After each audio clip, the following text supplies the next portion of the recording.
Now an update on South Africa. On October 7th, Hamas perpetrated an act of genocide on Israeli soil.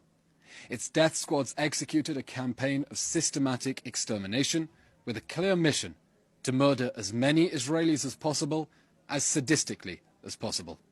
It was an act of genocide perpetrated with Nazi-like cruelty and Nazi-like efficiency in the service of a Nazi-like ideology. The only reason Hamas didn't succeed in committing further genocide is because our security forces stopped it. Hamas openly makes clear its genocidal intent. On October 24th, Hamas official Ghazi Hamad told Lebanese television, "We must teach Israel a lesson, and we will do this again and again." The Al-Aqsa flood is just the first time, and there will be a second and a third and a fourth. He goes on, "Nobody should blame us for the things we do. On October 7, October 10, October 1 million, everything we do is justified." Hamas is hell-bent on a genocide of the Jews, and it is hell-bent on sacrificing its own civilians for that cause. We are fighting to remove the threat of annihilation, bring back the hostages trapped in the terror dungeons, and thwart Hamas's systematic abuse of its own civilian population.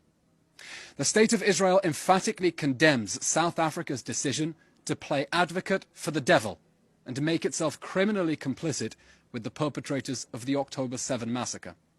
On October 7, South Africa openly aligned itself with the Hamas rapist regime when it blamed Israel for Hamas's violation of the ceasefire and covered up Hamas's crimes against humanity. It is now aiding and abetting that machinery of genocide. Collaborating with the perpetrators of genocide is, alas, not new to South Africa, which backed Omar al-Bashir after he was indicted for genocide in Darfur. While the Hamas rapist regime does everything to maximize civilian casualties with its despicable human shield strategy, Israel is employing measures unprecedented in the history of warfare to minimize civilian casualties.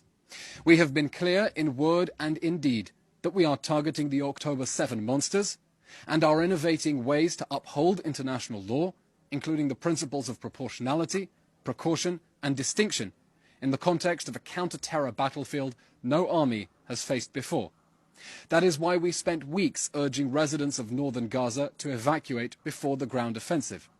To warn civilians, we placed over 70,000 phone calls, sent 13 million text messages, left 14 million voice messages, and dropped nearly 7 million leaflets, urging civilians to evacuate temporarily for their safety, informing them about humanitarian pauses and precise evacuation routes. That is why we secured humanitarian corridors for civilians to escape Hamas. That is why we set up a helpline for Palestinian civilians to tell our army if Hamas was stopping them fleeing. And that is why we designated a humanitarian zone in one of the only places in Gaza where Hamas was not already hiding behind civilians. The Hamas rapist regime bears full moral responsibility for all casualties in this war that it launched on October 7 and is waging from inside and underneath hospitals, schools, mosques, homes and UN facilities.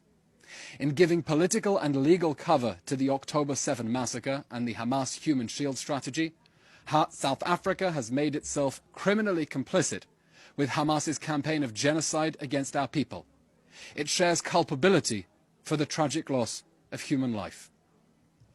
The State of Israel will appear before the International Court of Justice at The Hague to dispel South Africa's absurd blood libel.